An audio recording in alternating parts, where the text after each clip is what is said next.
Eruvin Daf Tes. I'm on a small vacation in Tzaftzoufa, Israel. Therefore, I don't have my printer with me. Didn't print out the emails. But we got quite a few requests regarding the jackets, the MDY 8-minute Daf jackets. Those were gifts that we received from others, so we can't provide them to you. But one day soon, Be'ezer Hashem will be able to provide them. The Gemara has a very interesting case. We know that it's usher to carry midrabanan in a mavoi unless you do a lechi or a kaira. Talking about the kaira, the cross beam on top. What if you put that kaira instead of on top of your mavoi, you put it on the outside of the mavoi? You take two pegs and hang it on the outside. Says Rav Chisda. Based on what we said yesterday, machlokes if you're allowed to carry something below the kaira, the area below the kaira. One man says it's mutter, one man says it's asur. What's the final case? Gemara says the machlokes is whether the inner edge comes down or it's the outer edge. If he says the inner edge that comes down and makes an imaginary mechitza, then it's asur to carry beyond that mechitza. But if you say it's the outer edge, then you're allowed to carry underneath the kaira. Same thing here. If you say that the inner edge comes down, then this is a good kaira. Why? Because now your imaginary wall is touching your mavoi. But if you say it's the outer edge, now whatever distance your kaira is, let's say your kaira is 2 feet wide, then that wall is 2 feet away from your mavoi. Says Rabbi, no. In both cases, this kaira is no good because the kaira needs to be on top of your mavoi, not on the outside of your mavoi.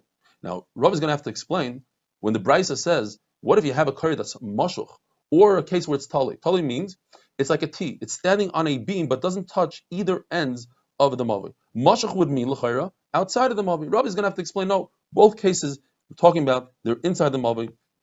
And the big chiddush is that one case, mashuch means it's one side is touching the mavoi and the other side is not touching the mavoi, and you could say lavud. And in the case of tali, it's on a beam, it's a T. On two sides, you have to say lavud, and that's a big chiddush that you can say lavud twice. Rav Ashi says we're actually talking about one case. Mashuch, that's tali. In other words, you put your kaira higher up than your mavoi and inside your mavoi. So now you have to create two halachas. You have to do chavait, means halachically, halacha mishum sinai, you bring down your kaira if it's less than 3 tvachim, and you do lavud and you extend it to the sides. And the chiddush is that you can use two halacha mishum sinais in order to be machshir your mavoi. The Gemara tells us Rav Zakkai said in front of Rabbi Yochanan, he said, both the area underneath the kaira and the area to the side of a lechi is asur to carry. And Rabbi Yochanan says, get out of here. I don't want to hear this. It's not true. Machlokes Abai and Rava, did Rabbi Yochanan mean both in a lechi and a kaira or just in a kaira? Abai says Rabbi Yochanan meant just kaira. You're permitted to carry below the kaira, but Rabbi Yochanan admits to Rabbi Zakkai that it's asur to carry to the side of a lechi. And the proof is because Rav, and Rabbi Yochanan doesn't want to argue on Rav, his contemporary from Bavel, Rav says that if you have an extended lechi, even though it's not 4 tfachim, it's asur to carry there. You'd need another lechi for your lechi. So therefore, you see that the area by the lechi is asur to carry. On the other hand, Rava says that lechi that we're discussing was open to a carmelis.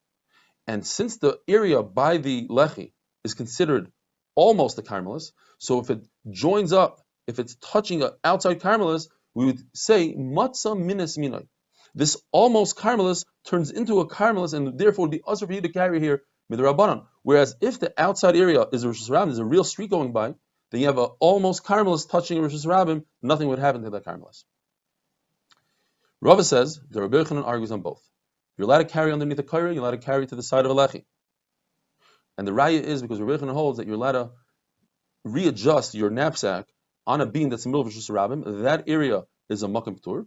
If it's less than 4 tfachim, just be careful not to put it down. If you're in Rosh Hashanah, put it down on that beam and then walk into Rosh Hashanah and grab it, because people think that you're carrying from Rosh Hashanah to Rosh Hashanah. At any rate, you see that a makom ptur, you're allowed to carry, so too by a lechi. And Abai says, you're right, that case you're allowed to readjust your load, because people see that it's a beam. It extends off the ground more than 3 tfachim, whereas a lechi, there's no hacker. Interesting case of a lechi after a lechi after a lechi. They're all within 4 tfachim of each other, but more than 3 tfachim. According to Rav Shimon Gamliel, you say lavud on 4 tfachim. So therefore, all these lechis are considered one lechi. Where can you carry till?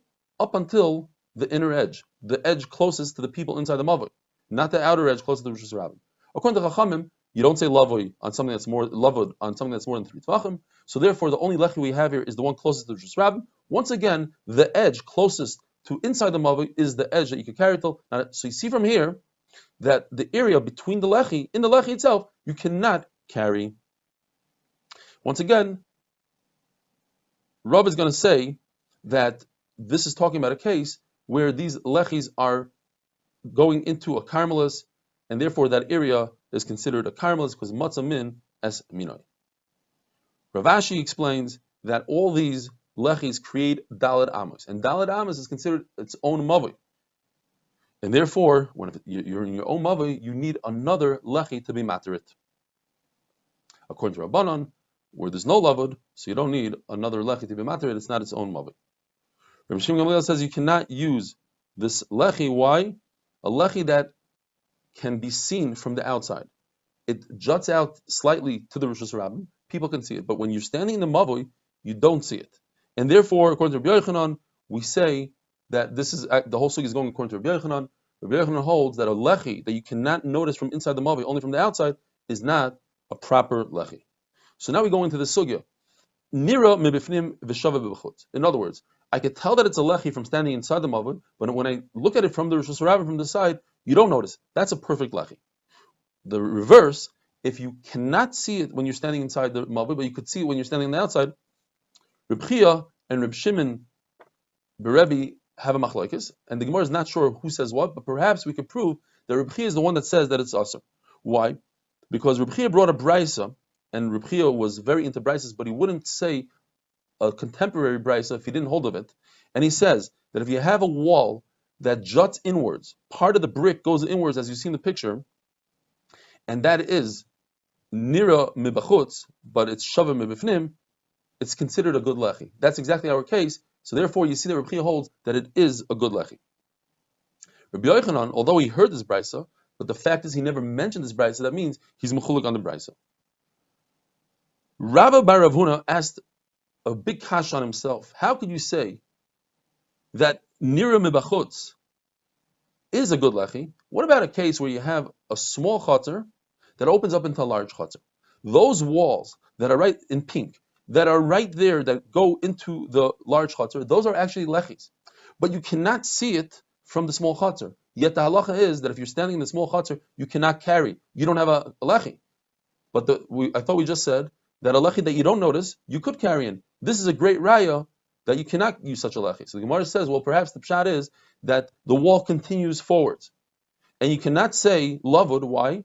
Because although the Brisa explains that there's exactly 6 tfachim, but we could break up those 6 tfachim 4 and 2, and you cannot say lavud on 2 tfachim. Now, although you do have one lechi on one side, the 2 tfachim is a great lechi, but Rebbe holds that you need 2 pasim in order to be matter a chutzner, and over here in this case you'll only have 1. Have a wonderful day.